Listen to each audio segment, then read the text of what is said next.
नमस्कार। फायदेमंद फंड्स की एक और कड़ी में आपका स्वागत है। मैं हूं शैल भटनागर, आपके साथ जुड़ रहा हूं नोएडा स्टूडियोज से। हमारा लक्ष्य है कि म्यूचुअल फंड्स की निवेश के जरिए आप अपने सपनों के लिए फाइनेंशियली तैयार रहें। अब शुरुआत आप उम्र के किसी भी पड़ाव पर करें, लेकिन आपको भविष्य की ज़रूरतों का ख्याल रखना अति आवश्यक है और आपकी इस प्लानिंग में हम हमेशा आपका देंगे साथ। इस सफ़र में मुंबई में मेरे साथ जुड़ रही हैं कविता थपलियाल। कविता जी, स्वागत है आपका। शुक्रिया शैल जी। भविष्य की जरूरतों का आकलन करना जितना जरूरी है, उसके लिए अभी से निवेश की सीढ़ी चढ़ना भी उतना ही जरूरी है। हमने जीवन के अलग अलग पड़ाव पर खड़े लोगों की पहचान, कुछ पोर्टफोलियो सुझाए, उन्हें लोगों की पहचान की, उनको उनके इन्वेस्टमेंट होराइजन समझाए, इन्वेस्टमेंट गोल समझाए, उनको हमने पोर्टफोलियो सुझाए हैं जिनका हम आज आकलन करेंगे। तो चलिए शुरुआत करते हैं और सबसे पहले आपको मिलवाते हैं युवा और शुरुआती निवेशक नीतीश पांडे से।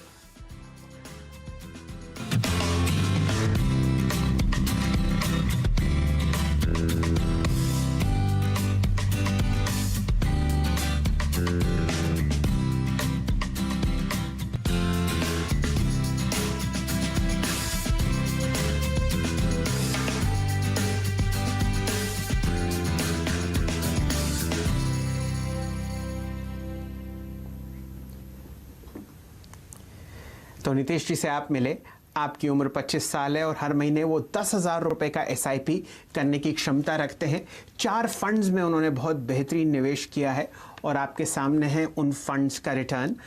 आज एक और बहुत इंटरेस्टिंग बात हुई है बाज़ार में कि आपने जो अप्रैल के लोस देखे थे, वहाँ से एक शानदार आपको रिटर्न वापस आता हुआ दिखता है। बाज़ार आजकल बुल मार्केट में वापस आ चुका है और ये 4 फंड्स आपके सामने बहुत बेहतरीन तरीके से एक एक्सेल शीट में आपको मुनाफा और नुकसान दिखाते हुए दिख रहे हैं। UTI equity fund, Axis blue chip fund, मोती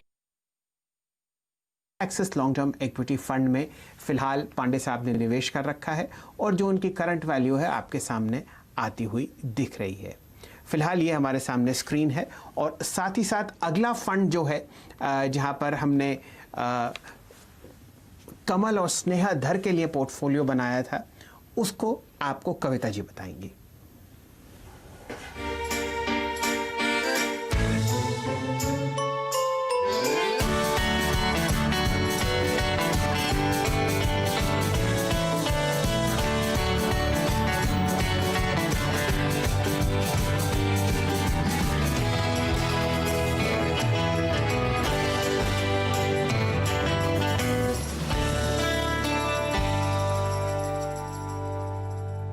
तो ये है यंग मैरिड कपल स्नेहा और कमल की जोड़ी। आपको बता दें, ये अपने इन्वेस्टमेंट पोर्टफोलियो जो इन्होंने बनाया है उसके पीछे इनका एक अहम लक्ष्य है। वो ये है कि इस पोर्टफोलियो के जरिए, इस निवेश के जरिए इन्हें लगभग 10 लाख रुपए अगले 5 साल में जो है वो इकट्ठा करने हैं। 1 जनवरी से शुरू इस निवेश की मौजूदा वैल्यू में तकरीबन 4% का इजाफा हुआ है, जिसमें सबसे ज्यादा योगदान आप क्लियरली देख सकते हैं Parag Parikh long term equity fund का ही हमें दिखाई दे रहा है। बेहतरीन प्रदर्शन है और इसमें 3 फंड्स के फंड मैनेजर से आपकी मुलाकात हम करवा ही चुके हैं। उनके भी रिटर्न्स हम स्क्रीन पे फ्लैश कर ही रहे हैं। ओवरऑल पोर्टफोलियो में अब तक 4% का इजाफा हुआ है, जिसमें पराग पारिक लॉन्ग टर्म इक्विटी का योगदान सबसे ज्यादा है। लेकिन चलिए, जैसा कि हम हर शो में आपको मिलवाते हैं एक खास फंड मैनेजर से, तो आज दोनों ही पोर्टफोलियोज जो आपने देखे उसमें जहां तक मिड कैप की बात है, एक खास फंड रेकमेंड किया गया, वो है मोतीलाल ओसवाल मिड कैप 30। और इस चर्चा के लिए हमारा साथ आज जुड़ रहे हैं मोतीलाल ओसवाल AMC के fund manager Niket Shah. Thank you so much, बहुत बहुत धन्यवाद आपका। तो निकेत जी, आपका स्वागत है। शाह साहब मेरे परम मित्र भी हैं और हम लोग बाज़ार के बारे में बहुत कुछ डिस्कस करते हैं जब भी मुलाकात दिल्ली या मुंबई में होती है। आज चर्चा करेंगे शाह साहब आपके Motilal Oswal mid cap 30 fund पर। तो थोड़ा ज़रा डिटेल में आप अपने दर्शकों को बता दूं। शाह साहब, आप हमारे साथ जुड़े रहिए। बेसिक, जैसा कि नाम आपको सजेस्ट करता है, यहाँ पर 30 स्टॉक्स हैं और लगभग 1427 करोड़ का एसेट अंडर मैनेजमेंट शाह साहब मैनेज करते हैं, जिसमें से 90% एसेट्स जो हैं वो आपको इक्विटीज़ में लगे हुए दिखेंगे। सेक्टोरल डिस्ट्रीब्यूशन बहुत शानदार है। यहाँ पे आपके सामने देखिए बहुत अच्छी तरीके से नेट एसेट वैल्यू आती हुई दिख रही है। 6 साल पुराना फंड है और जैसा कि हम लोगों ने आपको पहले बताया, ज़्यादातर मिड कैप फोकस है। लगभग 16% एसेट्स यहाँ पर आपने लार्ज कैप फंड्स में लार्ज कैप स्टॉक्स में लगते हुए देखे हैं और मिड कैप एसेट्स जो हैं वो लगभग 70% के आसपास हैं। चलिए शाह साहब से अब ज़रा चर्चा शुरू करते हैं। तो निकेत जी, सबसे पहले तो ये बताइए कि जब से आपने कार्यभार संभाला है Motilal Oswal mid cap 30 fund का, तो क्या क्या आपने फेर बदल की हैं? आप स्टॉक्स के बारे में तो बात नहीं करेंगे, लेकिन ज़रा एक थीम समझाइए कि किस हिसाब से आप बाजार को देख रहे हैं और मिड कैप्स की क्या अहमियत है आगे आने वाले 2-3 सालों में। जी, तो अगर मैं मिड कैप की बात करूं तो हम लार्ज कैप ऑप्शन होता है, मिड कैप और स्मॉल कैप तीनों ऑप्शंस होते हैं। मिड कैप एक प्ले है डोमेस्टिक इंडिया स्टोरी के ऊपर, बिकॉज मिड कैप इंडेक्स में प्रपोर्शन ऑफ ग्लोबल सिक्लिकल्स बहुत कम होते हैं। और हम सब जानते हैं कि अगले 3 से 5 साल तक जब हम आत्मनिर्भर भारत की बात करते हैं कि डोमेस्टिक इंडिया स्टोरी ये बहुत स्ट्रॉन्ग प्ले आउट होने वाली है अगले 3 से 5 साल में। एंड इसीलिए मेरा व्यू है कि mid cap will do far better than the large caps. तो क्लियरली अगर आप अभी जो नीचे से रिबाउंड आया है मार्केट्स में अगर आप देखें तो आपने क्लियरली देखा है mid caps again outperform than large caps. And मेरा क्लियर व्यू है कि अगले 2 से 3 साल तक ये आपको रिटर्न बरकरार मिलेंगे। हालांकि इसमें एक बात यह है कि अगर हम वैल्यूएशंस देखें मिड कैप सेक्टर के, तो वैल्यूएशंस अभी प्री कोविड लेवल्स पे आ गए हैं। निफ्टी के भी आ गए हैं एंड मिड कैप इंडेक्स दोनों के आ गए हैं प्री कोविड लेवल्स पे। सो कहीं ना कहीं अभी यहाँ से जो कंपनियां जिनकी अर्निंग्स बहुत अच्छी होगी वहां पर आपको सिग्निफिकेंट आउट परफॉर्मेंस देगा। और वही हमारी कोशिश है कि हम कैसे अपने QGLP फिलोसॉफी के थ्रू अच्छे से अच्छे स्टॉक ले सकें। और हमने वही काम किया है अगले लास्ट 3 महीने में। जब हमने क्लियरली कोविड का डिस्ट्रप्शन देखा तो हमने थोड़े बहुत चेंजेस किए हैं हमारे पोर्टफोलियो में, अगेन 3 to 5 ईयर व्यू से। तो अगर जो चेंजेस की मैं बात करूं, सेक्टरल चेंजेस की जो मैं बात करता हूं, तो क्लियरली हमने कंज्यूमर डिस्क्रिशनरी जो कैटेगरी है वहां पर हमने वेट्स थोड़े कम किए हैं और हमने रूरल, केमिकल, ये 2 सेक्टर पे स्पेसिफिकली हमने थोड़े वेट्स इंक्रीज किए हैं। हमने इंश्योरेंस में भी थोड़ा हमारा एलोकेशन बढ़ाया है। तो ये 3 सेक्टर जो है हमारा व्यू है कि अगले 3 से 5 साल तक ये सनराइज सेक्टर्स है और यहाँ पर अभी भी बहुत सिग्निफिकेंट अपॉर्चुनिटीज है ग्रोथ के लिए। ऑलराइट निकेत जी, थोड़ा सा इसको विस्तार से मुझे समझना है, क्योंकि अगर हम mid cap small cap as a category देखें तो पिछले 5 साल से इन्होंने बहुत परेशान किया है, निवेशकों को बहुत पैसे डुबाए हैं। खासतौर से पिछले 2 साल में हमने जो ब्रॉडर मार्केट और निफ्टी में हमने जो खासतौर से शार्प रिकवरी देखी थी, उस अपॉर्चुनिटी को भी यहाँ पर मिस किया है मिड कैप्स की, अगर मैं स्पेसिफिकली बात करूँ। लेकिन अब जो हमें रिकवरी आती हुई दिखाई दे रही है, आपके है क्योंकि आपने रूरल, केमिकल, इंश्योरेंस जैसे सेक्टर्स पर ज्यादा फोकस किया है और आपकी एक तरह से प्रेडिक्शन ये है कि आने वाले वक्त में, क्योंकि पोस्ट कोविड काफी हद तक सिनेरियो बदल जाएगा हमारी इकोनॉमी का, हमारी अर्निंग्स का, उस पर आपने फोकस किया है और दाव लगाया है। क्या बदलता हुआ आपको दिखाई दे रहा है और क्यों मिड कैप में निवेशित निवेशकों को अब आपकी बात पे भरोसा करना चाहिए, क्योंकि वो ऑलरेडी बहुत गहरा झटका खा चुके हैं इस कैटेगरी में? जी, अगर हम देखें मिड कैप और लार्ज कैप दोनों के मल्टीपल्स की हम बात करें, तो अगर आप 3 साल पहले जाके देखोगे तो आपको क्लियरली दिखेगा कि post demonetisation specifically mid caps में एक बहुत सिग्निफिकेंट रैली आई थी मिड कैप और स्मॉल कैप में, और वैल्यूएशन सब्सटैंशियली बढ़ गए थे as compare to large caps. और लास्ट 2-3 साल में हमने ये देखा कि अभी 20 से 25% मिड कैप के वैल्यूएशन कम हो गए हैं as compare to large caps. So आपको फर्स्ट ऑफ ऑल आपका वैल्यूएशन कंफर्ट है। दूसरा, मिड कैप कंपनीज की balance sheet large cap companies इतनी स्ट्रांग नहीं होती है। इसके लिए जब भी ऐसे क्राइसिस सिचुएशन आते हैं वहां पर करेक्शन भी ज्यादा आता है।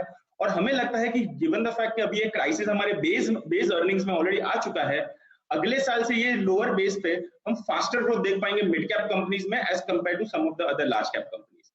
तो कहीं ना कहीं बेस एक अच्छा हो गया है अभी मिड कैप कंपनीज के लिए। और इसीलिए हम हमेशा कहते हैं कि आप अगर क्वालिटी कंपनीज बाय करेंगे, अब हम अभी भी देख रहे हैं काफी क्वालिटी कंपनीज अपने 52 वीक हाई पे चल रही हैं। उन्होंने एक्चुअली ये पूरे मार्केट फॉल में जब इंडेक्स मिड कैप इंडेक्स ऊपर से अगर मैं देखूं 15 फरवरी से अगर मैं लोएस्ट पॉइंट देखूं तब 40% करेक्ट हुआ था, काफी स्टॉक्स 40% नहीं करेक्ट हुए थे और जैसे मार्केट रिकवर हुआ वो 52 वीक हाई की तरफ चले गए हैं। तो कहीं ना कहीं एक क्वालिटी फोकस होना बहुत जरूरी है, सेक्टोरल आपका व्यू होना बहुत जरूरी है, और विद इन दैट सेक्टर हमारा फोकस है कि हम एक बॉटम्स अप अप्रोच के थ्रू अच्छे स्टॉक्स निकले जहां पर 20 से 25% ग्रोथ की आशंका रखते हैं हम 2 से 3 साल के लिए, 20% प्लस आरओई की आशंका रखते हैं और हाई क्वालिटी मैनेजमेंट रखते हैं आशंका में।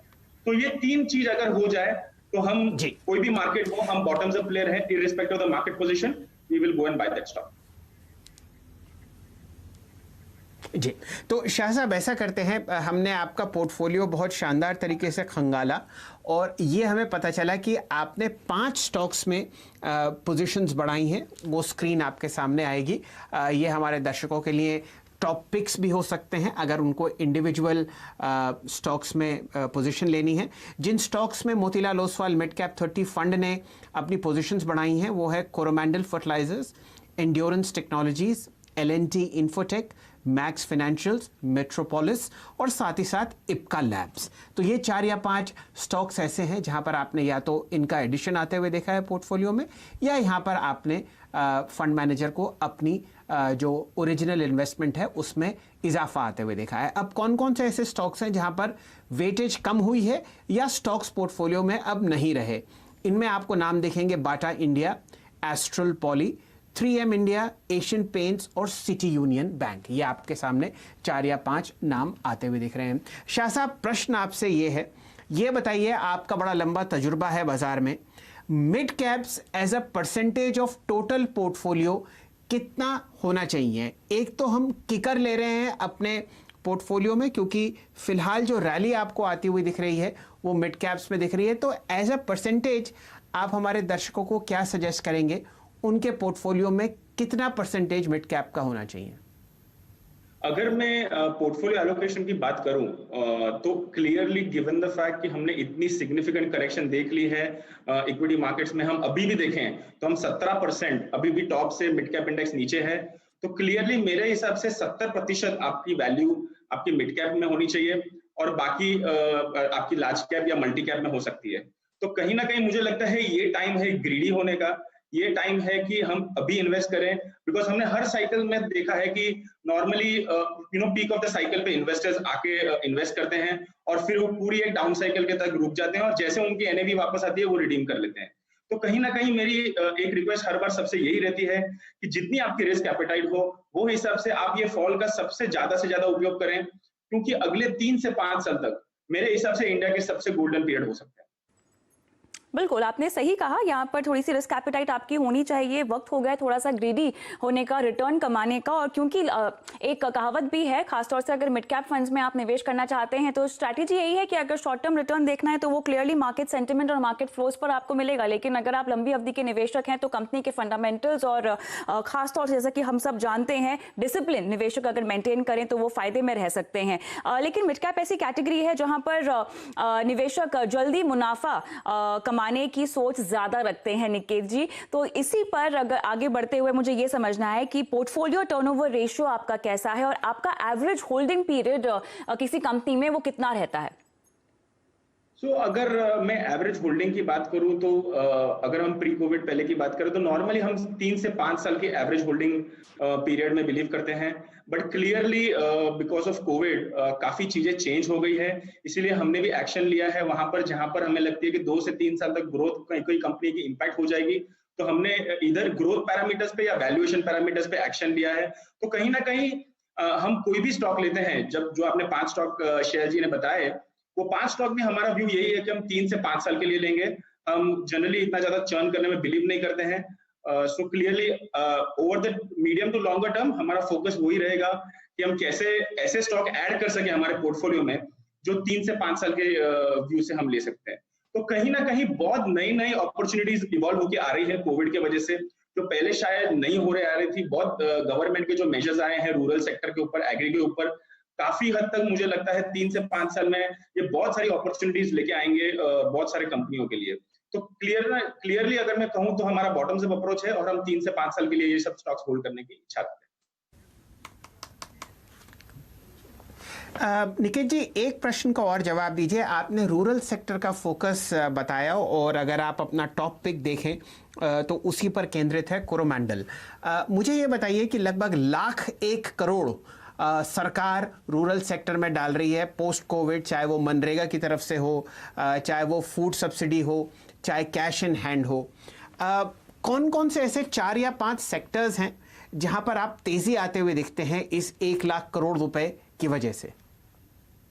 अगर हम रूरल की बात करें तो जैसे आपने 1,00,000 करोड़ कहा, बट उसके अलावा भी अगर हम जो रीसेंट मेजर्स हैं एपीएमसी एक्ट के जो गवर्नमेंट ने चेंज किए हैं और ये इंप्लीमेंट होना बाकी, हर स्टेट्स को इंप्लीमेंट करने पड़ेंगे ये, तो कहीं ना कहीं मुझे लगता है ये बहुत बड़ी अपॉर्चुनिटी बन जाएगी, बिकॉज 70% हमारी देश की आबादी रूरल में है और ऑफ दैट 70% अबाउट 60% एग्रीकल्चर पे डिपेंडेंट है। सो कहीं ना कहीं अगर हम ये 60 to 70% प्रतिशत आबादी की इनकम लेवल्स इंक्रीज करने की बात कर रहे हैं स्ट्रक्चरली, तो मुझे लगता है बहुत सारे सेक्टर्स में इतनी तेजी आ सकती है। जैसे अगर मैं बात करूं तो टू व्हीलर में बहुत बड़ी अपॉर्चुनिटी बिल्ड हो सकती है। अगर हम देखें पेनिट्रेशन इन टू व्हीलर अभी भी केवल 15% है ये कंट्री का। सो क्लियरली मुझे लगता है यहाँ से runway of growth in two wheeler category बहुत बड़ा है और फोर व्हीलर कैटेगरी के तो पेनिट्रेशन केवल 3 से 4% है। सो कहीं ना कहीं रूरल में जब इनकम लेवल रूरल में बढ़ेगी तो आपको टू व्हीलर की पेनिट्रेशन इंप्रूव होते दिखेगी, फोर व्हीलर की पेनिट्रेशन इंप्रूव होते दिखेगी। आपको एफएमसीजी सेक्टर में भी काफी बेनिफिट दिखने मिलेगा, बिकॉज हर कोई रूरल का व्यक्ति हो उसकी भी एक आशा है कि वो कभी ना कभी प्रीमियमाइज करे, कभी ना कभी एक अच्छे ब्रांडेड प्रोडक्ट्स यूज करे। तो कहीं ना कहीं हमको वो प्रीमियमाइजेशन भी क्लियरली दिखने मिलने वाला है। और तीसरी बात अगर मैं कहूँ कोई सेक्टर है तो जब फार्मर अपनी एग्रीकल्चर प्रोड्यूस करता है तो 2 साल अच्छे होते हैं, 1 साल बुरा होता है और वो कर्जे में ही रह जाता है बहुत बार, और इसीलिए वो बहुत बार यूरिया ही लगा लेता है, कॉम्प्लेक्स फर्टिलाइजर की तरफ जाता ही नहीं है। तो क्लियरली अगर फार्मर के हाथ में 2 पैसे ज्यादा बनेंगे और सालों साल पैसे ज्यादा बनेंगे तो क्लियरली वो फर्टिलाइजर हो या एग्रोकेमिकल हो, बहुत बढ़िया क्वालिटी के एग्रोकेमिकल और फर्टिलाइजर लगाएगा, भले वो महंगी हो, पर उससे उसका आउटपुट भी बहुत बढ़ेगा और उसको ज्यादा मुनाफा होगा। तो एक वर्चुअस साइकिल की तरफ ये की तरफ जा रहे हैं। जी शाह साहब, एक संक्षिप्त में जवाब दीजिए, समय ज़रा कम है। आपके पोर्टफोलियो की तरफ ध्यान देते हैं। पहले 3 सेक्टर्स में आपने लगभग 41% अपना एसेट अंडर मैनेजमेंट लगाया है और आप ओवरवेट हैं केमिकल्स और फार्मा स्टॉक्स में। क्या ये लंबी अवधि की चाल है इन दोनों सेक्टर्स में, या आप यहाँ पर भी बाउंस खेल रहे हैं और जैसे ही आपको ओवर वैल्यूएशन दिखेगा आप यहाँ से बाहर निकलेंगे? सेक्टर्स की चर्चा हो रही है, फार्मा और केमिकल्स। तो अगर मैं फार्मा की बात करूं तो क्लियरली हमारा व्यू है कि डोमेस्टिक फार्मा बहुत अच्छा करेंगे। और डोमेस्टिक फार्मा भी हम जनरली 2 टाइप में देखते हैं, एक क्रोनिक होता है, एक अक्यूट होता है। और हमारे जो भी स्टॉक्स है आप देखेंगे तो क्रोनिक की तरफ ज्यादा फोकस है, जहां पर आपके पास आपका कस्टमर सालों साल आपके साथ रहता है। तो कहीं ना कहीं बहुत ज्यादा फोकस है हमारा फार्मा सेक्टर पे, but with in pharma chronic पे। अगर मैं बात करूं ग्रोथ रेट्स की तो हमारा व्यू है कि 10 से 12% का ग्रोथ रेट होगा क्रोनिक कैटेगरी में। और कहीं ना कहीं ये कोविड पीरियड ऐसा है जहां पर हर किसी ने अभी अपने हेल्थ के ऊपर फोकस बढ़ा दिया है। दूसरी अगर मैं बात करूं जो फार्मा के रिलेटेड है वो ये है कि हमने डायग्नोस्टिक में भी थोड़ा इन्वेस्ट किया है। कहीं ना कहीं एक सेल्फ रियलाइजेशन सिग्निफिकेंटली हो रहा है कि आगे जाके कभी भी कोई बीमारी ना आए किसी को, तो हम डायग्नोस्टिक एज अ चैनल बहुत सिग्निफिकेंटली ग्रो कर सकता है, बिकॉज आप हर बार अपने ब्लड चेकअप सबसे पहले करा लोगे। और कहीं ना कहीं एक बहुत बड़ी अपॉर्चुनिटी इसके लिए भी क्रिएट होगी, बिकॉज हम इंश्योरेंस पेनिट्रेशन जब बढ़ेगा तब डायग्नोस्टिक सेक्टर को भी बेनिफिट होगा। सो कुल मिला के फार्मा और डायग्नोस्टिक दोनों पे हमारा व्यू पॉजिटिव है। हम 10 से 12% ग्रोथ देख रहे हैं अगले 3 से 5 साल के लिए ऑन टॉप लाइन और इंडस्ट्री ग्रोथ। और कहीं ना कहीं मुझे लगता है 10 से 12% अगर आप टॉप लाइन ग्रोथ करोगे तो आपका मार्जिन एक्सपेंशन और पैट ग्रोथ करीबन 20% हो सकता है। सो ये हुई फार्मा की बात। अगर मैं केमिकल की बात करूं तो केमिकल मेरे हिसाब से अगले 5 नहीं केवल 10 साल की स्टोरी है। हमारा फोकस क्लियर है केमिकल इंडस्ट्री में कि चाइना प्लस वन स्ट्रैटेजी अभी प्ले आउट हो रही है। और अभी हमने तो इनिशियल फेज है, हमें बहुत सारी केमिकल कंपनी इंडिया में बहुत छोटी है इन टर्म्स ऑफ साइज अगर मैं चाइना के साथ कंपेयर करूं। बट क्लियरली अगर जब यूएस कस्टमर्स है, यूरोपियन कस्टमर्स है, जब वो इंडिया में आने की बात करते हैं तो ये बहुत कम प्लेयर हैं अपने केमिकल स्पेस में जो वो साइज और वो स्केल पे एग्जीक्यूट कर पाएंगे। तो कहीं ना कहीं सिलेक्टिवली केमिकल सेक्टर में मुझे लगता है कैपेसिटी कंस्ट्रेंट होगी। हमारे केमिकल कंपनीजों के पास जितनी भी कैपेसिटी है वो कंप्लीटली सोल्ड आउट हो चुकी है और डिमांड कहीं ना कहीं बहुत ज्यादा है। इसीलिए आप देख रहे हो हर केमिकल कंपनीज हर साल केपेक्स अनाउंस कर लेती है। तो कहीं ना कहीं मुझे लगता है 5 से 10 साल का रनवे है ये सेक्टर के लिए। और जो चाइना के साथ हुआ 2008 से 2019 तक, मुझे लगता है 2020 से 2030 तक इंडिया के साथ होगा विद इन केमिकल सेक्टर।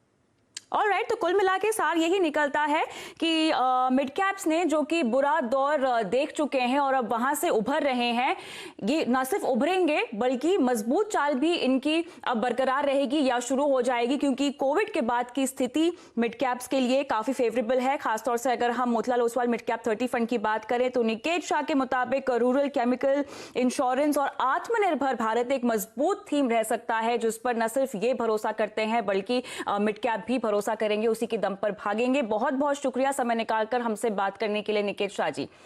तो फायदेमंद फंड्स में हम फिलहाल रुकेंगे छोटे से ब्रेक के लिए, लेकिन ब्रेक के बाद आप हमारे साथ जरूर जुड़िएगा क्योंकि वक्त होगा आपके सवालों के जवाब देने का। रैंक एमएफ के ओमकेश्वर सिंह जी हमारे साथ जुड़ेंगे और उनसे लेंगे आपके तमाम सवालों के जवाब।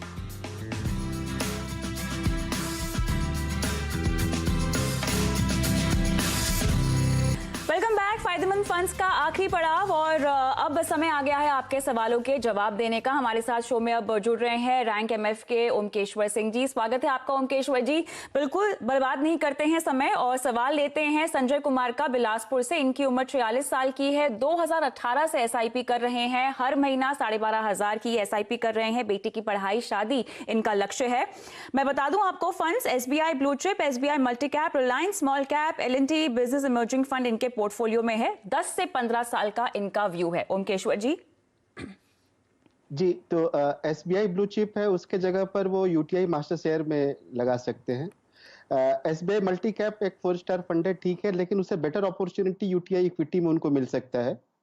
रिलायंस स्मॉल कैप से निकल करके इनको एक्सियस ईएसजी ग्रोथ फंड में लगाना चाहिए और सिमिलरली एल&टी बिजनेस इमर्जिंग से निकल करके एक्सिस ईएसजी। तो ऐसा चेंज करने से जो इनका जो पोर्टफोलियो का क्वालिटी है काफी अच्छा हो जाएगा और रिटर्न अच्छा मिलने के चांस रहेंगे। यहाँ पर बदलाव मैं बता दूं आपको, एसबीआई ब्लू चिप से स्विच करना है। UTI master share unit scheme आपको रेकमेंड की जा रही है। मल्टी कैप कैटेगरी में एसबीआई मल्टी कैप से बेहतर फंड्स मौजूद हैं आपके मुताबिक और आप यूटीआई इक्विटी फंड का प्रदर्शन सही है, आपको रेकमेंड कर रहे हैं। रिलायंस स्मॉल कैप से आपको एग्जिट करने की सलाह दी जा रही है। एक्सिस ईएसजी फंड या डीएसपी क्वांट फंड आपको रेकमेंड किया जा रहा है।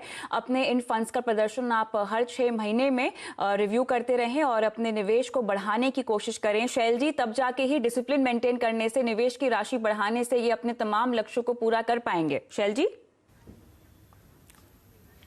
जी बिल्कुल आपने सही फरमाया। कविता जी मैं बस एक बात और ऐड करना चाहता हूं। बहुत ही मायूसी आपने बाजार में देखी थी। हम लोग लगभग 4 या 5 साल के लो पर गए निफ्टी पर, जो कि आपने मार्च के समय लगता हुआ देखा जब निफ्टी 7700 था। आज निफ्टी आपको अपने 200 डीएमए के ऊपर बंद होता हुआ दिख रहा है 10,900। अगर आप सिंपली अपना एसआईपी चलाते हुए दिखते तो आप भारत जो दुनिया की तीसरी सबसे बड़ी इकोनॉमिक ताकत है उसका बाजार बहुत शानदार तरीके से नीचे एवरेज करते।